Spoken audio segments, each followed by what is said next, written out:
Você já conhece o Clube do Livro do canal My News? Um dos benefícios exclusivos para os membros do canal. Seja membro e ganhe descontos especiais no livro do mês.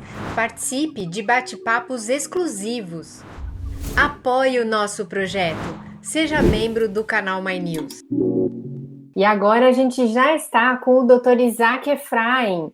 Dr. Isaac, que é psiquiatra e vai falar sobre saúde mental, porque na tua situação, só um psiquiatra mesmo. Dr. Isaac, bem-vindo. O Você áudio de do novo. Dr. Isaac... Ah, voltou. Pode falar, Isaac. É um prazer estar aqui com vocês do My News. Eu sou fã de vocês, estou sempre ouvindo, aprendendo, entendendo, e é uma honra estar participando. Obrigada, doutor Isaac. Olha, eu comecei o programa falando dessa pesquisa da Ipsos, que aponta que 53% dos brasileiros entrevistados sentiram uma piora na saúde mental. Você também tem sentido isso com os seus pacientes, com a sua família? Como é que você avalia?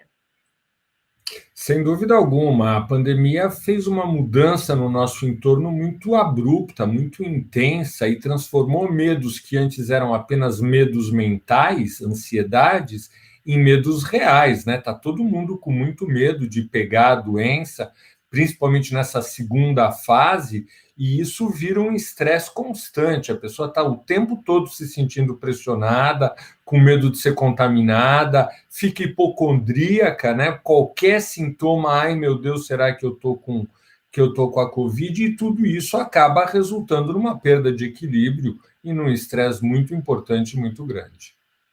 Eu queria até mostrar uma placa de rua que viralizou nas redes, que está dizendo assim: seja gentil e calmo com as pessoas, quase ninguém está bem. Eu achei isso tão singelo e tão bacana, porque é verdade, né, Isaac? As pessoas estão muito deprimidas, ansiosas, somatizando os problemas também, porque realmente a situação é grave. A gente acabou de conversar com o ex-ministro José Gomes Temporão, e esse desencontro de informações também é muito danoso para a nossa saúde mental, né? Com certeza. A grande expectativa que eu acho que o povo brasileiro tinha perante a Covid é de que tivesse uma instituição que tivesse realmente uma atitude protetora, que desse, de alguma forma, uma referência de segurança, que você tivesse um sentimento de proteção perante um perigo tão grande.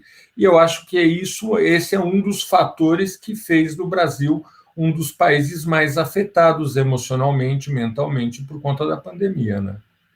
Agora, Isaac, eu sei que você é um estudioso da autodestruição, das pessoas autodestrutivas. Eu queria que você me explicasse quais são as características dessas pessoas. Não, vamos fazer a dinâmica delas. Vamos Hum. começar do comecinho. Primeiro, você tem que entender que tem pessoas que têm sentimentos muito fortes de inferioridade, basicamente por conta de um desajuste, de uma desadaptação social.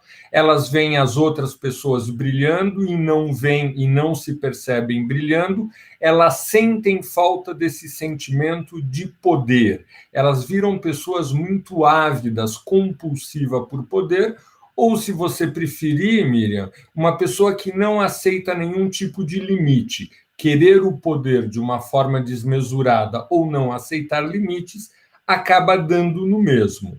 A pessoa que lida com o limite, que quer burlar o limite, que não aceita o limite e faz isso de uma forma compulsiva, ela vai acabar estourando, ela vai acabar quebrando.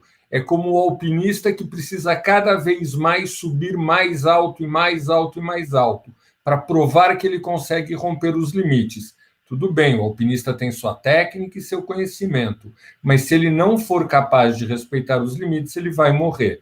Assim são as pessoas autodestrutivas. Elas não são capazes de entender, aceitar e aprender a lidar com os limites, e elas acabam, por conta disso, se autodestruindo. Agora, Isaac, essas pessoas que buscam esse poder, elas chegam ao poder ou elas se destroem antes disso? Não, não. Boa parte dos dirigentes mundiais tinham essa característica, pelo amor de Deus. Grandes ditadores, Stalin, Mao, Hitler, todos eles tinham esse tipo de cara. Pega o Hitler, por exemplo. um jovem super desajustado, um pintor medíocre, socialmente execrado pela sociedade, não aceito, de repente encontrou bom orador, de repente encontrou um caminho via política e passou o tempo todo reafirmando o seu poder. Quando teve que lutar na Batalha de Stalingrado, no meio do inverno europeu, ele não perdeu para a Rússia, ele perdeu por não aceitar os limites do inverno, que nem Napoleão já tinha feito há 3 séculos atrás. Aliás, outro que também não aceitava limites, né? O que é preocupante é que essas figuras todas vão criando uma aura de força em torno deles, né? Eles tiveram seguidores. Sempre tem, porque o fato de ele desafiar o limite faz ele ter uma demonstração explícita para fora de poder. E todas as pessoas que de alguma forma precisam ser lideradas, têm a necessidade de ter uma relação meio de idolatria, tendem sim. Olha o que aconteceu na Alemanha, né, que estava toda massacrada pela Primeira Guerra Mundial e se agarrou à figura do Hitler de uma forma inacreditável, se permitindo as maiores loucuras, o genocídio, né? Agora, eu queria perguntar, por exemplo, do temperamento do presidente Jair Bolsonaro. Ele é uma pessoa também que, mesmo quando está tudo calmo, ele arruma uma confusão, cria um fato. Isso pode ser enquadrado nessa personalidade, Isaac? Muito provavelmente, muito provavelmente. O Bolsonaro ele precisa do conflito, ele está toda hora testando. Se ele tivesse um mínimo de equilíbrio emocional, ele já teria aberto mão da cloroquina, da hidroxicloroquina. O mundo já provou isso várias vezes. O grande tutor político dele, que era o Trump, já abandonou isso e já não é mais presidente. Era só dar um passo para trás, mas ele não aceita limites. A questão vai muito mais de uma questão do que uma questão ideológica, é uma questão emocional gravíssima. E ele está sempre o tempo todo buscando o confronto para poder provar que quem manda é ele. E eu não sei se ele tem toda essa bala no calibre. Você acha que ele tem, Miriam? Eu acho que não, mas eu me surpreendo quando eu vejo os seguidores, o gabinete do ódio nas redes atacando as pessoas. Isso me assusta um pouco, Isaac. A Mila Montenegro está perguntando aqui no chat: quais são as principais questões mentais que as pessoas têm relatado sentir durante a pandemia e o que podemos fazer para nos cuidar, nos proteger? Mentalmente falando, imagino eu, não Sim. é? Então, os principais quadros são de ansiedade e de depressão. A ansiedade, que acaba sendo um sucedâneo dessa sensação de medo permanente que nos envolve, e não tem como não ter ansiedade perante isso, e a depressão é pelo desgaste, né? Primeiro pela perda, a gente perdeu a nossa vida normal, né? A gente não teve a condição de estar podendo manter ela. Então, isso leva o indivíduo para a depressão. E esse nível de tensão permanente, constante, também acaba levando para um desgaste que encaminha para a depressão. Qual a melhor maneira de lidar com isso daí? É ser paciente, é ter resiliência, na verdade, é ter resignação. A situação é difícil, o risco de vida é verdadeiro. Nós estamos vivendo a maior crise que a humanidade já teve desde a Segunda Guerra Mundial, e eu tenho dúvida se essa daqui não está sendo pior. É um período difícil, tem que abrir mão dos sentimentos do prazer. Como a gente pode viver essa vida fechada, a gente tem essa falsa aparência que está tudo igual. Não está, não, tudo mudou. E a gente tem que aceitar essa mudança e criar aquele espírito para estar lidando com o momento difícil. O brasileiro, de uma forma geral, infelizmente, ele é muito pouco disciplinado e ele tem muita dificuldade de entender isso daí.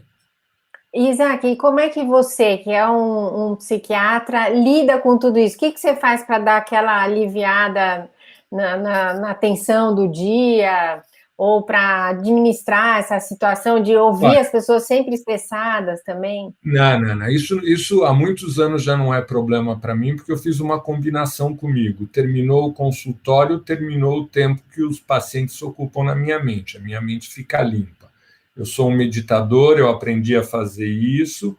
E o que eu faço aqui, a minha vida mudou muito pouco. A única coisa que mudou é que, eu, em vez de ser ao vivo, é online, porque meus pacientes estão todos aí e aumentou muito. Eu não tenho Eu não tenho nem por que querer me distrair, porque quem me distrai são meus pacientes, com seus conflitos, com as suas angústias, com as suas dificuldades. Isso me distrai, isso é meu hobby.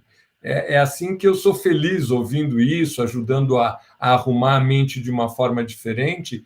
Então, eu lamento muito a pandemia, lamento mesmo, de verdade, não queria 3.000 mortos, 4.000 mortos por dia, Deus me livre, mas para mim a qualidade de vida melhorou. Tá certo. Isaac, tem muita gente falando da meditação realmente. Eu também comecei a fazer e acho que faz muito bem para a gente, né? Pelo menos para buscar uma tranquilidade interior, já que lá fora tá esse caos todo que a gente está falando, né?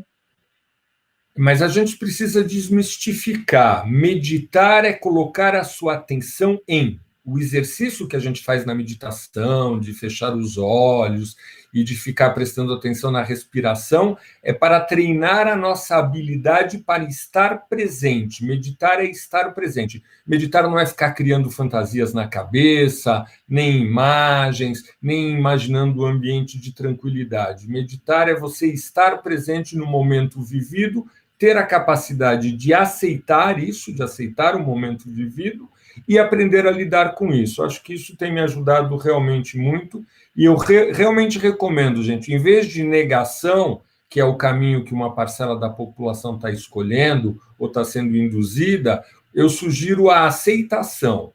Aceita que dói menos, muito menos.